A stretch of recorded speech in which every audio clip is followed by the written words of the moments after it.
The rain fell in soft, rhythmic taps against the tin roof of the command outpost, like fingers impatiently drumming for attention. Sergeant Kenji Sato sat inside, squinting at a freshly decoded message that still smelled faintly of ink. Outside, the jungle was a curtain of green shadows, humming with insects and ghosts of lost battles. Kenji wiped the fog from his glasses. His hands trembled, not from cold, but from the weight of the words before him. The message was brief, cold, precise, almost too ordinary for something so world-shifting. Admiral Isoroku Yamamoto will depart Rabaul at 0600 hours for an inspection tour. Route, Bougainville sector. Escort, minimal.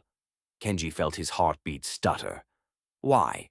Why would the Empire's most brilliant strategist, its symbol of unwavering resolve, take such a risk? He folded the paper carefully, as if it were a fragile artifact. Outside, the sun tried to break through clouds, but the light felt distant. He didn't know it yet, but this morning was the moment a thread was pulled, and the entire fabric of the war would begin to unravel. Across the ocean, on the other side of the world's bitterness, Thomas Hawk Harrington sat alone in his barracks, turning a worn silver coin over and over between his fingers. Each flip caught dim light and cast memories he wished he could forget. People called him fearless. They saw the confident grin, the swagger in the cockpit, the medals on his chest. But they didn't see the nights he woke gasping, drenched in sweat, seeing the faces of friends who never made it home. He stared at the floorboards when the commander stepped in. "Harrington," the man said, voice unusually quiet. "Walk with me." Hawk followed him into the briefing tent, its canvas walls shaking with gusts of Pacific wind. A map lay sprawled across a table, red lines, blue lines, the crisscrossing chaos of war. Then the commander spoke words that made the world shrink. "We intercepted a coded Japanese message. We believe it reveals the exact flight path of Admiral Yamamoto." Hawk felt something drop inside him. His throat tightened. Yamamoto, the mastermind, the architect of Pearl Harbor, the man whose strategies shaped the war. The commander continued, "We're organizing an interception team. You're being considered." Hawk swallowed hard. He didn't hate Yamamoto. He hated what the war had turned everyone into. Still, he nodded. Not because he wanted glory, but because sometimes doing what you fear the most is the only way to save others. In Rabaul, morning sunlight pierced through the clouds like polished spears. Mechanics busied themselves around the Admiral's aircraft, checking pipes, adjusting bolts, polishing metal that already shone. Admiral Isoroku Yamamoto stepped onto the runway with quiet dignity. His uniform was crisp, but his eyes carried the exhaustion of a man who knew the sacrifices beneath every strategic victory. Colonel Masaru Fujimoto, his trusted aide, approached him with urgent steps. "Sir, the front lines are unstable," he said. "Perhaps postponing this inspection would be wiser." Yamamoto paused. His gaze drifted toward the horizon, where soldiers fought, bled, and questioned their purpose daily. He answered gently, "How can I demand unwavering loyalty from men if I hide behind walls while they die?" Fujimoto bowed his head.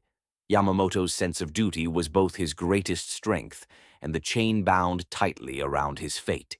Kenji Sato sat at his desk, the decoded message burned into his memory like a curse. Around him, young soldiers polished rifles, joked quietly, or scribbled letters home. Posters hung on the walls declaring, "Honor through victory," and "The Emperor watches over us." But the words felt hollow. Kenji had lost his brother the year before.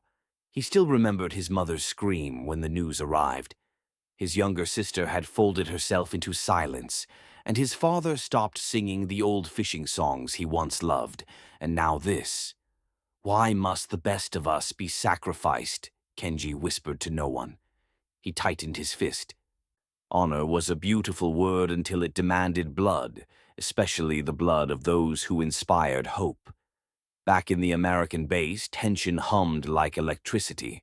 A dozen pilots sat in metal chairs as Commander Mitchell stepped before them. He tapped the map sharply. "Operation Vengeance," he announced. "We will attempt the longest interception mission ever flown. We've calculated Yamamoto's exact route based on decrypted Japanese communications." The room went silent. Mitchell continued, "You will fly low over open ocean to avoid radar. You will have barely enough fuel to return.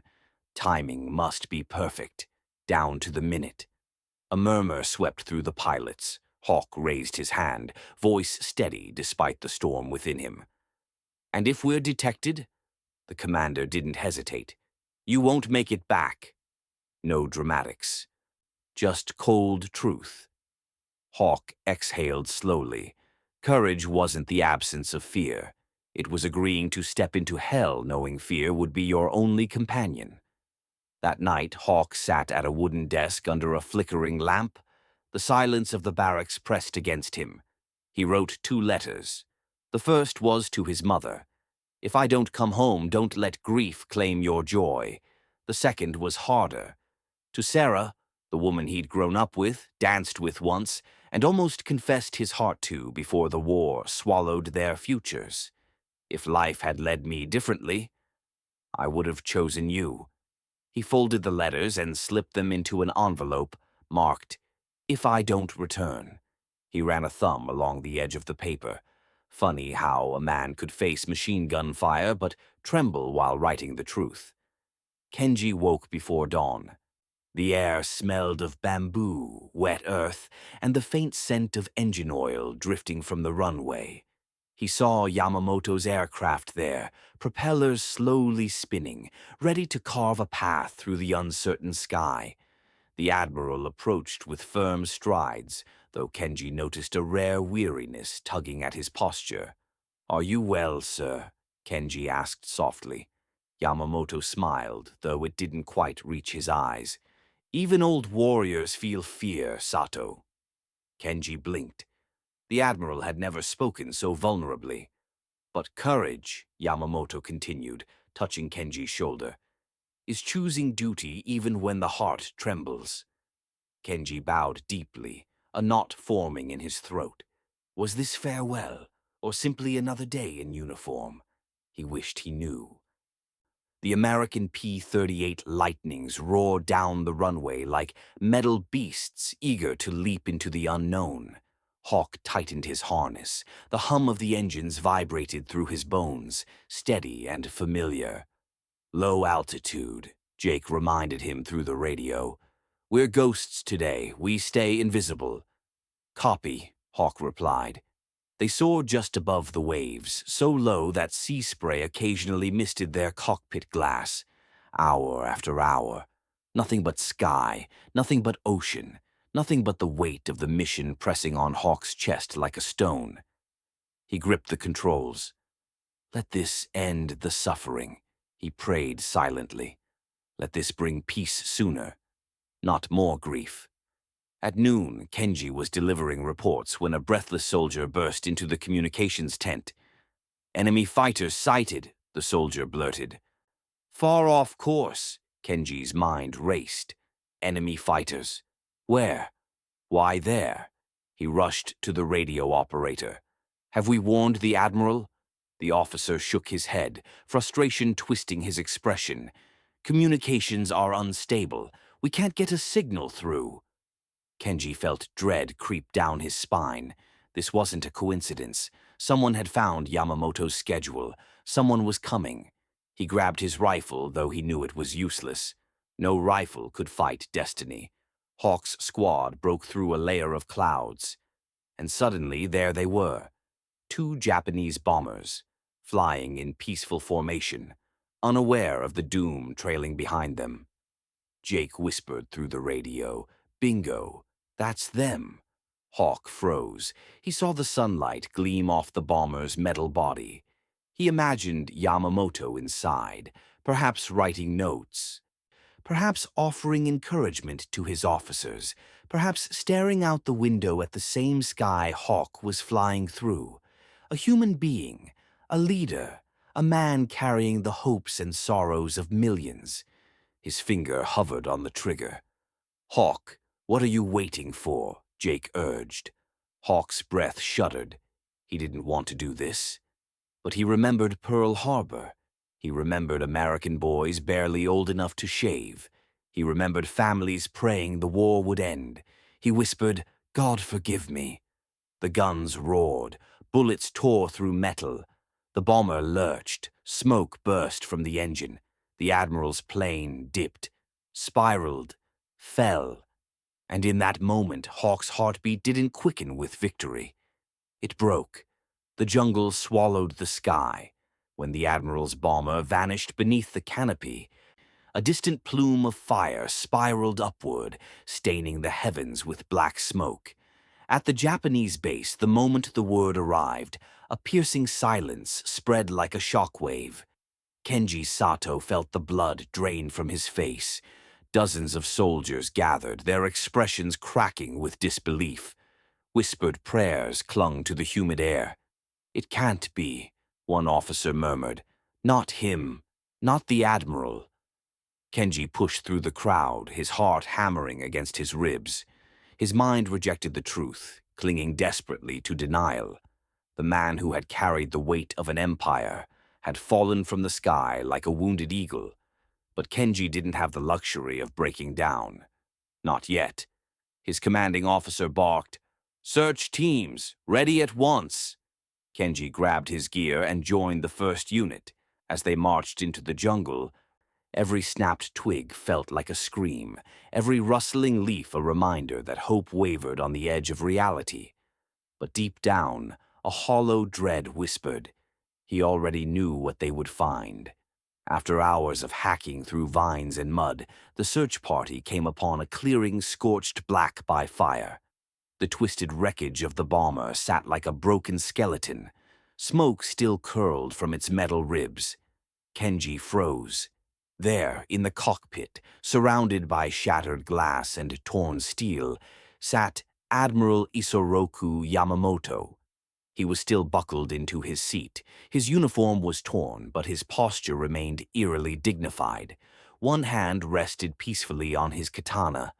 His eyes were gently closed, as though he were merely resting after a long journey.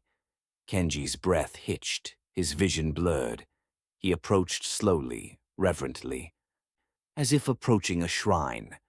A soft sob escaped his throat, not from weakness, but from seeing the hero whose strength had once seemed infinite, brought down by the cruelty of war. He wanted to scream. He wanted to blame someone. He wanted the world to stop spinning. Instead, he whispered, "Forgive us for failing you." Rain began to fall. The jungle bowed its head. And in that moment, Kenji understood that history was bleeding directly into his hands. Across the Pacific, Hawk Harrington landed his P-38 with trembling hands. The propellers slowed, the engine humming to a stop. When he removed his helmet, he realized his cheeks were wet, not with sweat, tears, not victory, not triumph, just sorrow. Jake approached him. "We did it," he said quietly. Hawk didn't respond. Jake lowered his voice. "Hawk, this could save thousands of lives. You heard the commanders." Hawk stared at the ground. "Then why does it feel like I just killed a part of myself?" He walked away from the cheering squadron, away from officers eager to congratulate him. He found a corner behind a hangar, sat on an overturned crate, and buried his face in his hands. In his mind, he saw Yamamoto sitting in the bomber, not as an enemy, not as a target, but as a man with beliefs, a man with responsibilities, a man who loved his country just as Hawk loved his own. Hawk whispered into his palms, "God help us all." That night, he couldn't sleep. In his dreams, he saw Yamamoto standing before him, not angry, but sad. "War ends," the Admiral whispered, "but the choices we make echo forever." Hawk woke up shaking, tears streaming down his face. Japan mourned as if the sky itself had been torn open. Flags were lowered, temples filled with incense. Newspapers delivered the news with trembling headlines. Kenji returned home for a brief leave, only to find grief in every corner of his house. His mother stood before the family shrine, lighting candles with trembling hands. His sister knelt silently, eyes swollen from crying. His father, once a proud fisherman, sat by the window staring blankly at the sea. When Kenji told them the details, his father whispered, "We gave him our hopes, and now he carries our sorrow." Those words carved themselves into Kenji's heart. The nation didn't just lose a commander, it lost a symbol of dignity, duty, and humanity. And Kenji felt personally responsible for failing to warn him. Meanwhile, America celebrated in its restrained, strategic way.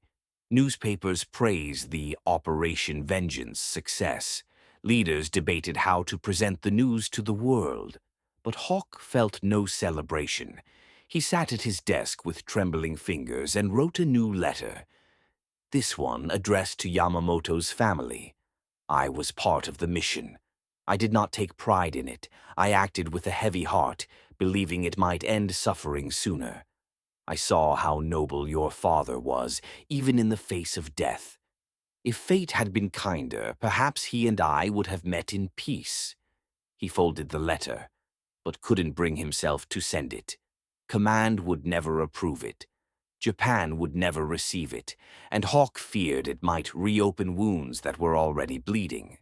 So he tucked it into his journal, a confession meant for no one, yet carrying the weight of worlds. Before Yamamoto's coffin was sealed, Kenji requested a moment alone. His hands trembled as he knelt before his commander's still form. The Admiral looked peaceful, almost serene, as though he had accepted his fate long before the bullets struck his plane. Kenji whispered, "Sir, you taught us that honor means more than obedience. You taught us that courage means acting with compassion. I swear to you, I will live the rest of my days with the dignity you carried in your final breath." Tears slid down his cheeks. He didn't know what his future held, but from that moment onward, Kenji carried Yamamoto's spirit in every decision he made. As a soldier, as a man, and eventually, as a messenger of peace. When Hawk finally returned to the United States, crowds cheered as he walked down the runway. Mothers hugged their sons. Wives kissed their husbands. Flags waved proudly. But Hawk felt out of place. The praise felt wrong, uncomfortable, heavy. He didn't feel like a hero. He felt like a man trying to stitch together the broken pieces of his conscience. In the months that followed, Hawk visited the families of fallen pilots. He sat with fathers who never got to welcome their boys home. He listened to mothers who kept their sons' rooms untouched. Every story he heard reminded him why he fought, and why he would never forget the cost. Sometimes, late at night, Hawk rode his motorcycle to the cliffs overlooking the sea. He'd watch the moonlit waves crash against the rocks and whisper, "I hope your spirit found peace, Admiral." And in the quiet, he imagined Yamamoto whispering back, "Use your pain to heal others." 10 years passed. Both nations rebuilt. New friendships formed. Old wounds began to scar over. Hawk attended a peace symposium in Tokyo, part of a program aimed at bridging understanding between former enemies. The room buzzed with diplomats, veterans, and scholars. Then Hawk noticed a man across the hall staring at him with unmistakable recognition. Kenji Sato, the same soldier who had recovered Yamamoto's body. The man whose life had been shaped by that single moment in the sky. Hawk's heartbeat quickened as Kenji approached. "You were on the mission," Kenji said softly. Hawk nodded. He couldn't look him in the eyes. "I was," he whispered, "and I carry the weight of it every day." Kenji studied him. And then, in a moment Hawk never expected, Kenji extended his hand. My admiration for the Admiral isn't diminished by the manner of his death, Kenji said. He was a warrior, and he fell in battle against other warriors. Hawk blinked in disbelief. You don't hate me? Kenji smiled sadly. Hate continues wars. Understanding ends them. Hawk felt tears sting his eyes as he shook Kenji's hand. Two former enemies, two men bound by tragedy, finding humanity in each other. In the years that followed, Hawk and Kenji worked side by side, traveling to schools, speaking at veteran gatherings, attending international peace programs. They shared their story not as a tale of victory or defeat, but as proof that healing is possible even across oceans of blood. They told young people, war creates enemies, but empathy creates allies. Their bond became a symbol of how two men, shaped by opposite sides of a battlefield, could build a bridge stronger than history. Their message spread far beyond Japan and America. Their story softened hearts, changed minds, inspired reconciliation, and in their shared mission, both men found the peace they had once thought impossible.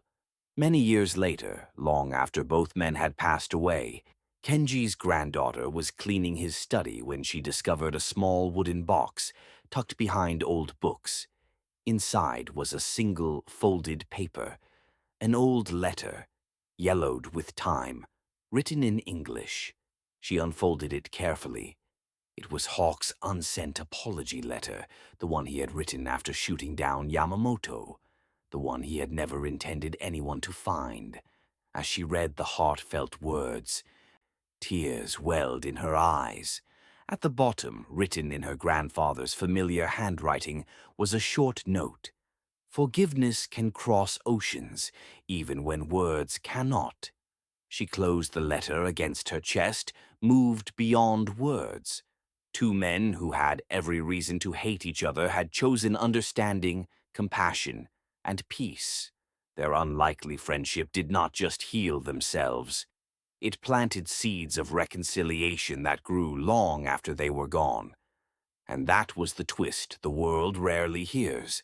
The final echo of their story wasn't destruction, but hope.